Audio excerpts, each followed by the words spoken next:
Hola a todos, somos Tommy y Ro de Viaja con Apina. Hoy nos sumergimos 2000 años en el pasado. Nos encontramos debajo de la Plaza del Rey en el casco antiguo de Barcelona, donde se encuentran los restos de la Barquino romana. El video está dividido en capítulos por piso para acceder rápidamente a lo que más les interese.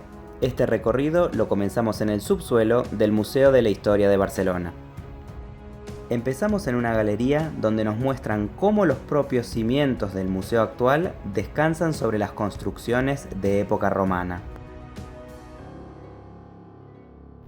Ya empezando, el espacio del subsuelo es muy amplio y el museo dispone de pasarelas y carteles explicativos para guiarte a lo largo de todo el trayecto.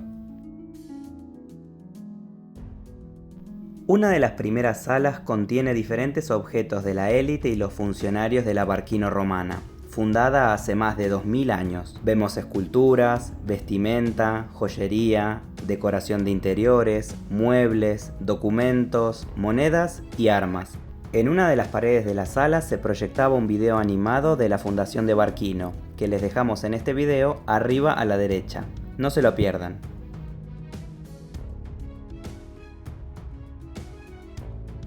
Con la colonización romana se implantaron modelos de vivienda distintos de la tradición ibérica local. A lo largo de los siglos, vemos que en la Barcelona romana se copiaban modas de Roma y la cercana Tarraco, actual Tarragona.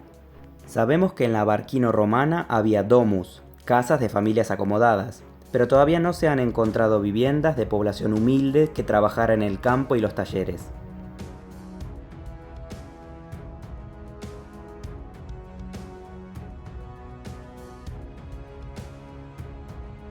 La verdad es que este museo subterráneo parece un laberinto. El tamaño de muchos de los bloques de construcción y los pilares de las columnas es verdaderamente impresionante.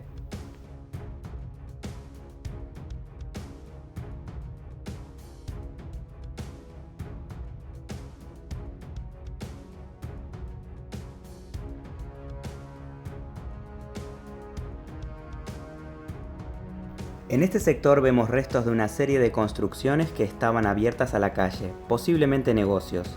Todavía se reconocen dos columnas que sostenían a uno de ellos. Aquí se los mostramos. Se calcula que unas 5000 personas vivían en la Barcelona romana para fines del siglo II después de Cristo. Según lo que se pudo reconstruir, el centro urbano tenía unos 900 metros de largo por unos 600 metros de ancho. Todo rodeado de una muralla de protección contra invasiones. Una de las actividades económicas más duraderas era la quetaria, la factoría de salazones, un negocio muy rentable que alimentaba tanto a pobres como a ricos. El pescado y otros productos del mar se transformaban en conservas y con condimentos se formaba el garum, una salsa de pescado fermentado. Aquí vemos varias dolia, recipientes de cerámica que se utilizaban para la elaboración y almacenaje del garum. Era tan popular que se encontró hasta en el Coliseo de Roma, una suerte de comida rápida que el público podía consumir en los espectáculos. En esta otra parte tenemos estos piletones donde se tapaba el pescado con sales para extraerle todos los líquidos. Esta etapa del proceso podía durar hasta 3 semanas. Aquí vemos otra vez que 2 de los pilares resistieron al paso del tiempo. La administración de Barquino recaía en una asamblea de ciudadanos notables y en magistrados electos. Las personas con cargos importantes figuran en grandes pedestales o placas honoríficas como esta. A continuación, en uno de los recintos, el museo expuso fustes de columna con diferentes estilos y materiales que fueron variando a lo largo de los 4 siglos de dominación romana. Más adelante vimos los cimientos del altar de la iglesia episcopal que se levantó aquí en periodo visigodo, después de los romanos. En este tramo vemos una estancia para la fermentación del mosto para producir vino. Hay superficies de Opus Signinum y Lacus Vinarius, los canales y depósitos en donde los azúcares de la vid se transformaban en alcohol.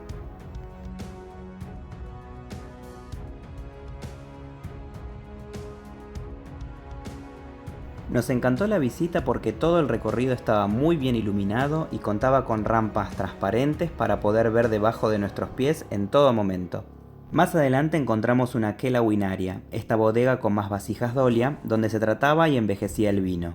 Los dos recipientes empotrados en el pavimento servían para contener miel y sal marina, ingredientes que en época romana se añadían al vino. Ya hacia el final del trayecto del subsuelo, el museo conserva una piscina bautismal de los primeros tiempos cristianos. Todavía aquí podemos reconocer su formato octogonal y distinguir varios restos de fragmentos de los mosaicos del baptisterio.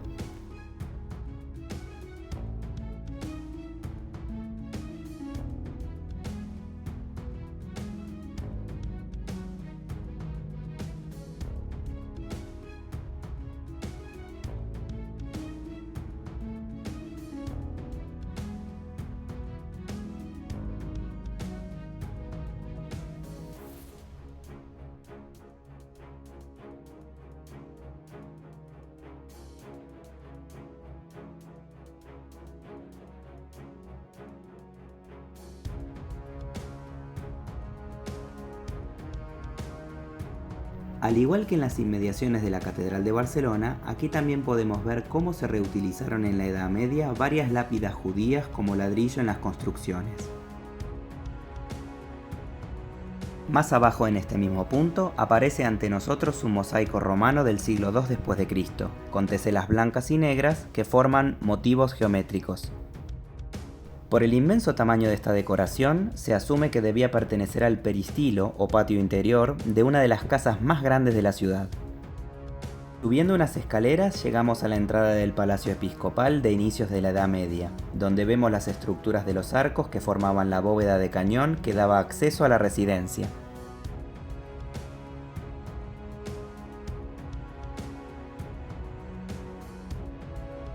Y con esto dejamos el subsuelo y nos vamos al primer piso. Ya estamos de lleno en la Barcelona medieval y cristiana. Aquí ya es parte de la frontera carolingia contra los musulmanes que controlan toda la península ibérica y es un centro económico pujante como ciudad condal. El origen de la basílica paleocristiana de Barquino se encuentra en una domus o casa romana situada en el ángulo norte de la ciudad, junto a la muralla. Los dueños cedieron parte de sus propiedades a la iglesia para la construcción de los primeros edificios cristianos. A lo largo de los siglos, sobre la basílica se construyó un edificio románico y luego otro gótico. Aquí vemos los restos de una naos. El transporte de muchos bienes masivos y de prestigio se hacía preferentemente por mar, más rápido, barato y seguro que por tierra. La elegante capilla real, llamada de Santa Ágata, fue la primera iglesia terminada en gótico en la ciudad de Barcelona en 1310, cuando todavía se iniciaba la catedral. El espectacular retablo del Condestable, de la segunda mitad del siglo XV, es de la etapa final del gótico, con mucha influencia del Renacimiento flamenco. Esta riqueza artística refleja cuánto Barcelona fue un importante centro comercial de la Baja Edad Media, lo que le permitió financiar grandes conquistas territoriales para Aragón. En ciudades tan antiguas como Barcelona, nunca se sabe cuánta historia está debajo de nuestros pies esperando a que la descubramos. Gracias por acompañarnos en esta visita. Si te resultó útil este video, recuerda darle like y suscribirte al canal. ¡Hasta la próxima!